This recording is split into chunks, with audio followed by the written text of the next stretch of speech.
The time is 6:30. I will call the Community Outreach and Policy Committee meeting to order.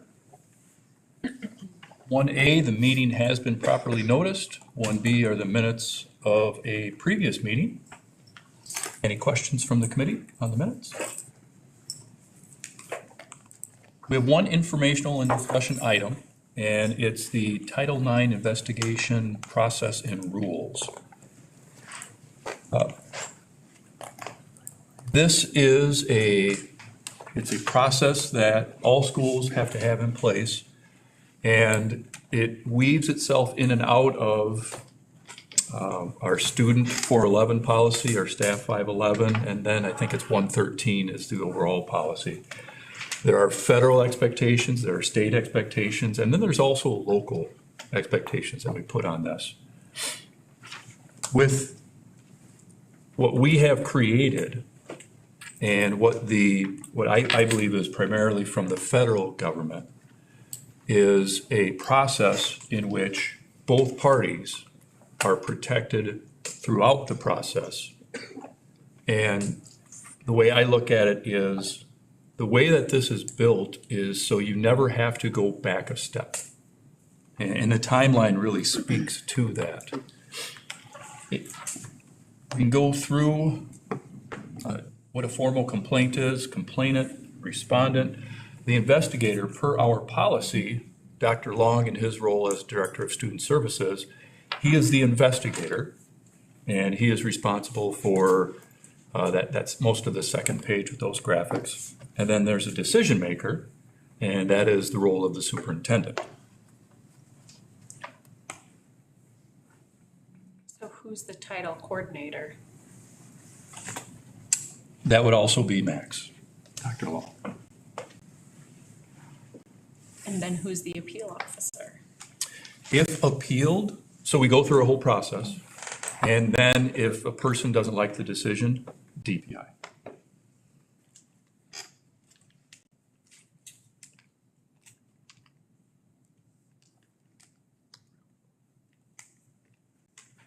When that first, number one, when something is in writing or verbally, we have to gather that.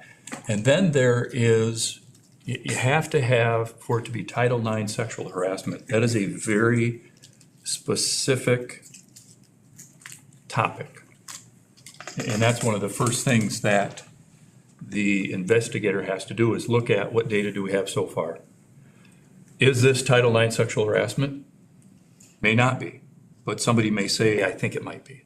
So if you get through that, then we talk about, on the second number, the jurisdiction.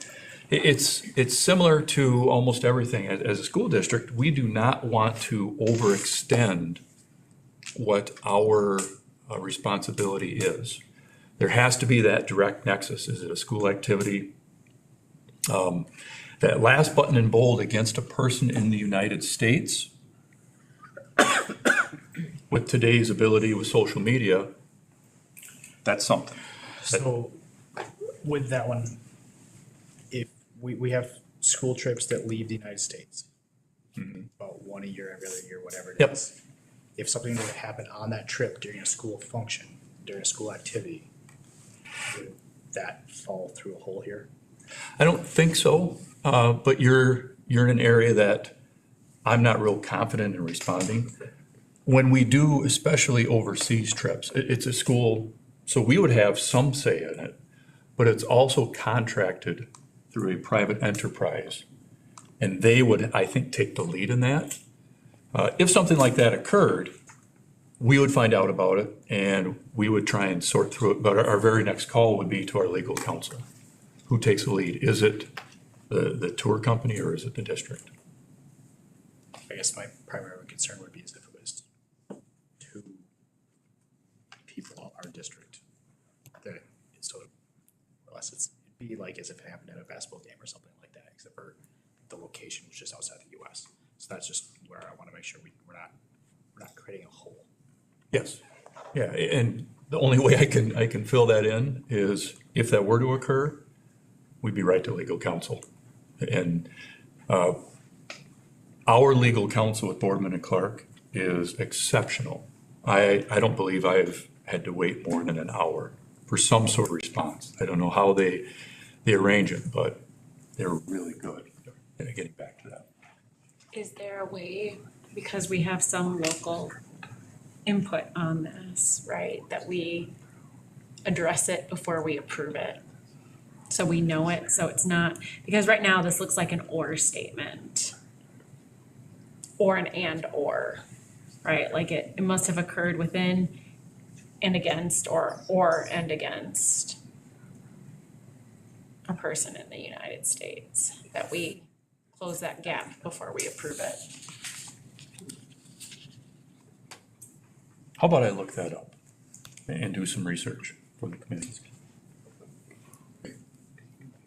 Because otherwise, I mean, personally, I wouldn't feel comfortable putting trips on the books, knowing that it could happen.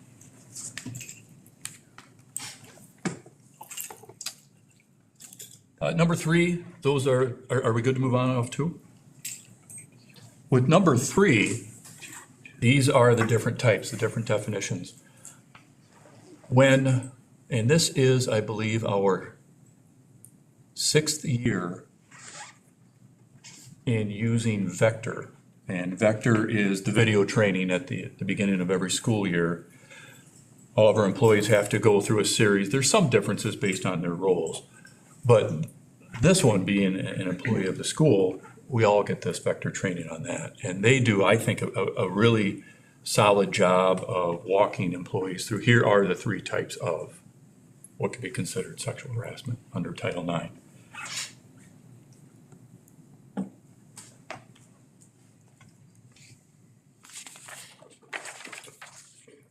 Moving on to the next page, that just walks us through the different steps of the process. And as I stated in the beginning, these are they're designed so both complainant and respondent have equal protections going through the process. Once the process is done, it's done. And that's because it is built like this with all these waiting periods.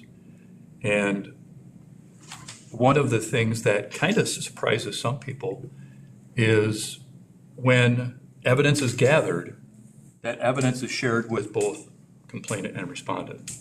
And they get a chance to look at that, ask questions, and what the system's doing is, so you never have to go back.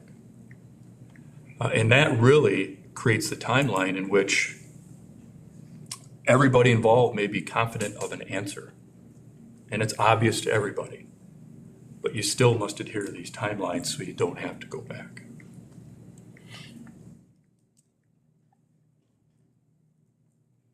And then that bottom left-hand corner, or just kind of the bottom left-hand corner is a summary of the timeline. And then at the end are just some reference links for questions.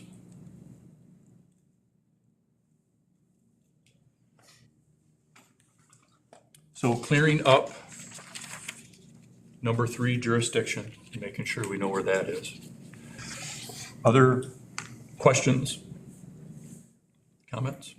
I think because it's not clearly defined, and maybe it is in like our student handbook and things like that, we've got minors involved. How it's defined, or the parent, the guardian's role. When we talk about sent to both parties, we're sending it to guardian, not the minor. Yes. But what's in my head right now is during an expulsion process, we send that notice to the minor and the parent and guardians. Dr. Long, do we do the same here? So typically, when you're involved in a Title IX investigation, you're going to be interviewing the complainant, which is likely or could be in this circumstance a minor, and the respondent, who in this circumstance could be a minor too, or who knows. So they are going to be interviewed as well. Another thing, this could impact timeline as well, and it's somewhat unique to Title IX, is you have to offer the right to representation to both. Typically, from my experience in conducting these investigations, the parent is often who they select. And typically, we've provided both. Paperwork to the minor as well as the parent is a good standard of practice. and have made at minimum at least 3 attempts to submit that paperwork in different variations. You're welcome.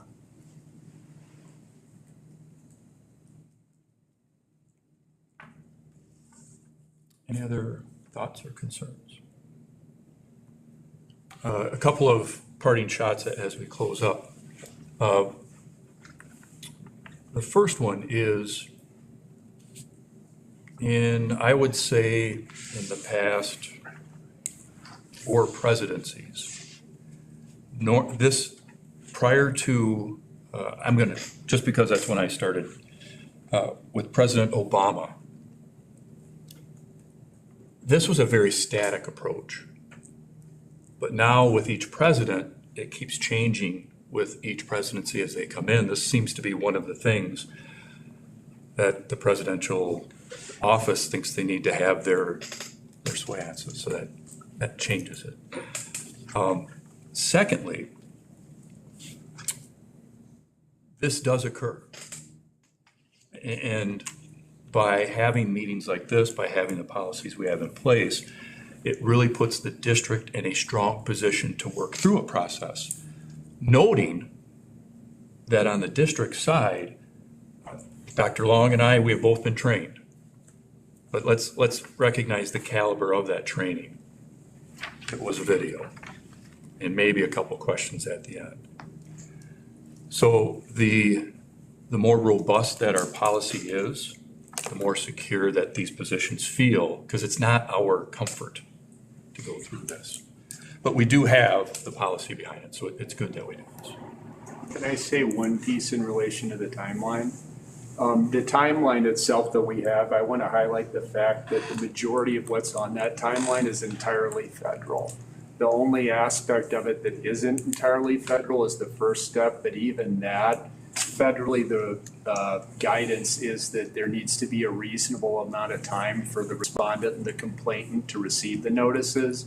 And generally where that 5-day period comes in is from WASB, the Wisconsin Association of School Boards, determining that to be a reasonable timeline. I wanted to highlight that piece because the majority of what we do with the timeline is not necessarily local, it is federal. Has been across 3 different, not presidencies in and of itself, but 3 different presidential terms.